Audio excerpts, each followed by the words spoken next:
Danke bafethu, welcome back to Nkulisokha. Ngicela ningakhohlwa uku-like and subscribe. I-Kaizer Chiefs bafethu isenkingeni, inkinga enkulu kakhulu because of ama-player amaningi laphana ku-Kaizer Chiefs afunwa ama-teams wase-Europe. Akusiyo iplayer elilodwa, akusiyo awu-two, more than two. Nawo ama-player-ke lawa abawafunayo bafethu, abawa-track-ayo, abawabheka ukuthi adlala kanjani.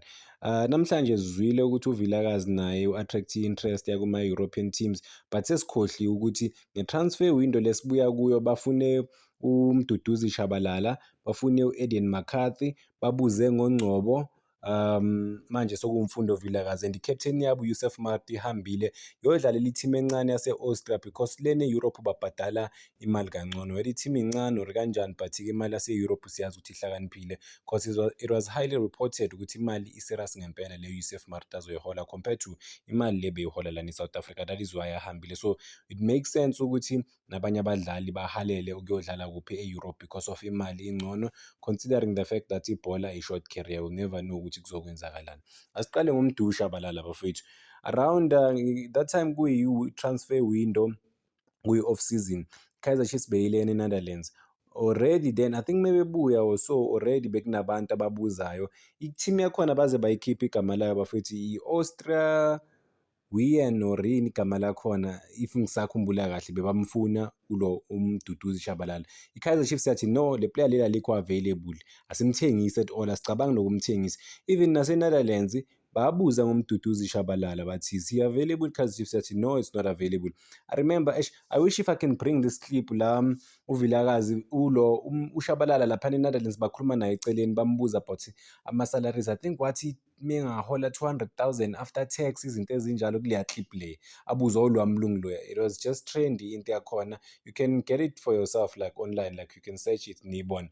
So Aiden McCarthy, immediately umfana they were impressed ngaye mabambona laphana ku-tour kuma-friendly games, and then baqala ukukhuluma ngaye that side e-Netherlands. But i-Kaizer Chiefs, they were forced ukuthi bamnike i-deal, any improved deal yokuthi akwazi ukuhlala ku-Kaizer Chiefs, and then bamnika-ke leyo deal leyo. Maybe baqinise nane-contract ukuthi bakwazi ukumthengisa nge-more money. That is why manje seyathola even i-more game time ukuthi ilokhu njani i-market value yakhe ikhuphuka ukuthi i-Kaizer Chiefs izokwazi ukwenza i-profit e-serious because lo mfana lo ukhulele under ama-junior i-development or ama-junior ranks we-Kaizer Chiefs. Nkosingiphile Ngcobo, same thing. Baze babhala ngaye uNkosingiphile Ngcobo-ke, i-agent lase-Netherlands, they were super impressed ngaye. Then they inquire in terms of ukubuzisa ku-Kaizer Chiefs. We don't know-ke lapho ukuthi iy'ngxoxo zakhona zaphelelaphi, but sikhumbule ukuthi uNgcobo i-contract yakhe yaphela 2026, but i-Kaizer Chiefs ine-clause ukuthi i-exercise i-option. And this season udlala kahle kakhulu uNgcobo bafethu, uyaprova ngempela ukuthi uyadeserve ukuhlala ku-Kaizer Chiefs. I think ngeke babe ne-problem ukuthi ba-renew i-contract yakhe, but inkinga ama-Europeans ayanyonyoba, and then ama-Europeans menyonyoba kanjena bafethu create i-distraction ne-confusion for abafana ukuthi bangakwazi ukufocusa kahle, because mawucabanga ngemali yaphesheya uyazi ukuthi imali e-serious e-better than yaku-P_S_L. Sometimes i-league ayikho that high compared to yaku-P_S_L, but imali yakhona i-serious. Yiyo into, I think imali isikhathi esiningi bafethu ihamba phambili, and le nto le idisturba i-team, i-focus ye-team ukuthi ama-player angasafocus kakhulu mezwa ukuthi khona abantu abababhekile abroad ngoba kunemali engcono.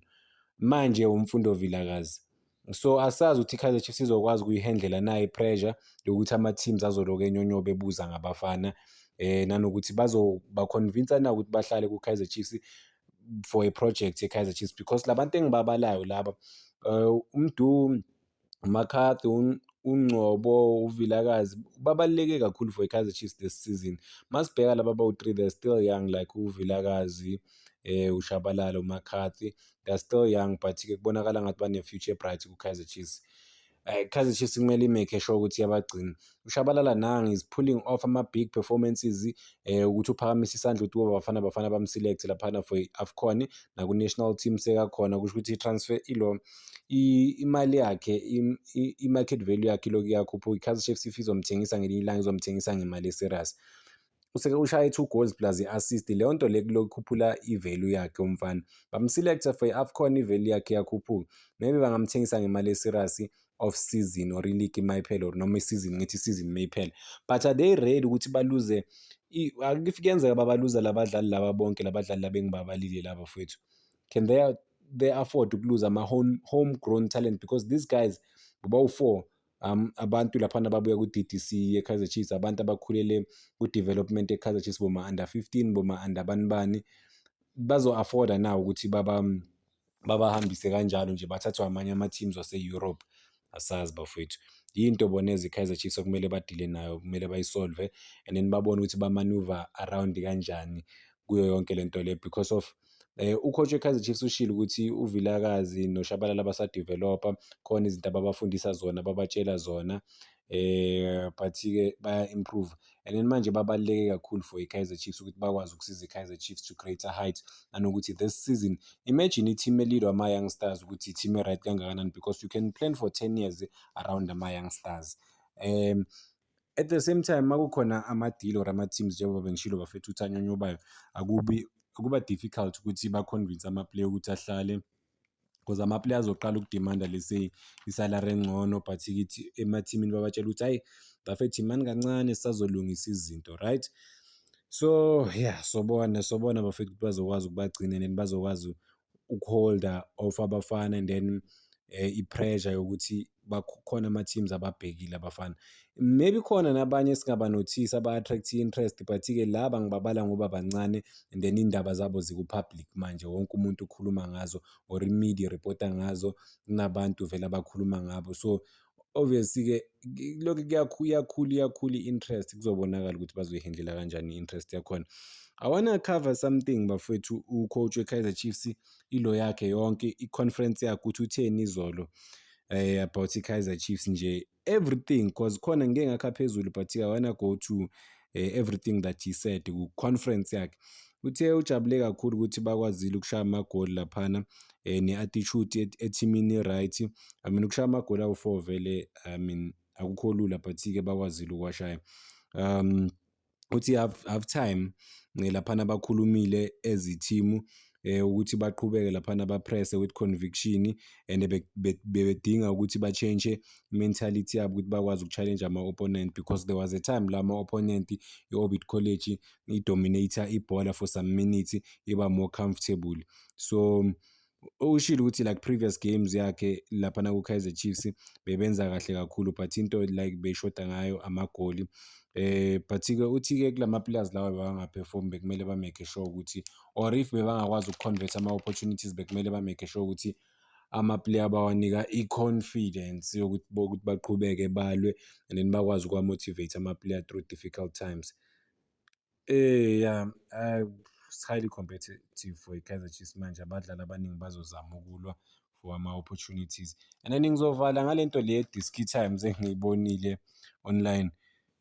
Amajita ayayizonda i-Kaizer Chiefs ngempela but-ke abantu they are entitled to ilo opinion yabo, but at the same time I don't think bayayizonda i-Kaizer Chiefs for mina bafowethu because of ngizoyi-explain le nto le cause nami ngenza i-YouTube so ngiya-understand i-YouTube nendaba zemali. So mawukhuluma nge-Kaizer Chiefs isikhathi esiningi imali yakhe iba ngconywana. I-Diski Times i-trenda ngani nge-Kaizer Chiefs kakhulu ngokuthi Junior Khanye kuthiwa is hating on i-Kaizer Chiefs but ngeke ngayi-mention into yakhona but ngizoyiphinda futhi. Benza imali ukuthi bakhuluma i-Kaizer Chiefs negative and then kube i-viewership yakhona ibe phezulu. I mean uNkululeko Konke uthe evula nje ividiyo izolo ukhulume ngokuthi i-Kaizer Chiefs ikorile but-ke amagoli kwabo bewangekho convincing enough, bewahlangahlangene lishayisa obani bani baliqedelele, izinto ezinjalo. Uqale ngalapho kunokuthi ba-celebrate ama-player not ukuthi bani bangithi bawa-celebrate but ukuthi bawancome ukuthi okay badlale kahle bakwazi ukushaya amagoli but-ke bazobheka izinto ezi-negative kuqala. But funny enough maba-analyze amanye ama-teams lesi afana no-Orlando Pirates, Mamelodi Sundowns, ngeke basho ukuthi osibani bani bayabheda, no bazosho nje bazoyincoma ukuthi abadlalile i-coach bayabonisa ukuthi i-team enkulu kwasha kwacima but ku-Kaizer Chiefs noma iperforme kangcono but-ke bazofuna ama-negative. uSilva uzokora but still oJunior Khanye bazothi hayi imbomba, hayi iskelem le, i-scam, kusho ukuthi i-fraud uSilva but uletheleni bafethu, ulethele ukushaya amagoli laphana ku-Kaizer Chiefs and ukwazile ukuwashaya and bazofocus ukuthi i-Orbit College ayinayo i-quality, they got i-formation wrong Instead ukuthi bakhulume ngama-players wonke but bazofocusa kumuntu oyi-one bathi hey uShabalala uyobawinisa igame ngaphandle kwakhe ngabe ziyakhala. And they've really become one of the biggest things online. But-ke obvious ukukhuluma nge-Kaizer Chiefs ukukhuluma ngabo negative into ebenzela I think benza over 400,000 a month laphana ku-YouTube because bane-wall sport betting namanye ama-advert aya-advertise through bona. And uma ubukela i-channel yabo ama-ads aba-different than lesi ama-ads wami wala ukuthi khona i-ad elivele lingajampeki labo balipleyisile lapho kusho ukuthi nje ibhizinisi lento yabo serious futhi so i-business model labo ukuthi ba-attack Kaizer Chiefs isikhathi esiningi abantu bayithatha personal kanti no for bona sekuyibhizinisi ukuthi kumele baqhubeke bazo-attack i-Kaizer Chiefs ukuthi baloke batrenda ukuthi ama-click rate wabo akhuphuke ukuthi beloke beqhubeke mani benze imali. So abantu bangayithathi somehow but you just have to look at the money side of izinto. For mina when I started this channel I was like, okay, I'm gonna cover about every team in South Africa, right? And I realized, oh, okay, mawukhuluma nge-team ekanje nakanje nakanje, as much as like i-Sundowns, Pirates banebhazi kuyacishe kufane ne-Kaizer Chiefs, but i-Kaizer Chiefs is way bigger and greater in terms of like the masses on the ground. So mawukhuluma nge-Kaizer Chiefs ama-numbers wakho abangconywana compared to ukukhuluma ngamanye ama-team. But-ke mawukhuluma nge-big three kungcono. But emotionally I think obviously bayazi ukuthi ama-fans are too reactive and then bababamba ngaloko ukuthi baqhubeke ngento eyi-one njalo bazozama ukuba positive lapho nalapho but at the same time bazozama ukuba negative ukubhalansa nje i-clip yabo nanokuthi kube nama-clicks amaningi bakwazi ukwenza imali ethe xaxa. So yiyo-ke inkinga. Cela ukuyibamba labo bafethu. Danko, cela ningekhohlwa bafethu uku-like and subscribe making sure ukuthi siyalikhulisa le page. I think into ebalulekile ngokukhulisa le page ukuthi soba more independent and ngizokwazi ukureporta noma yini into engifuna ukuyireporta without any fear or favor. Danko bafethu.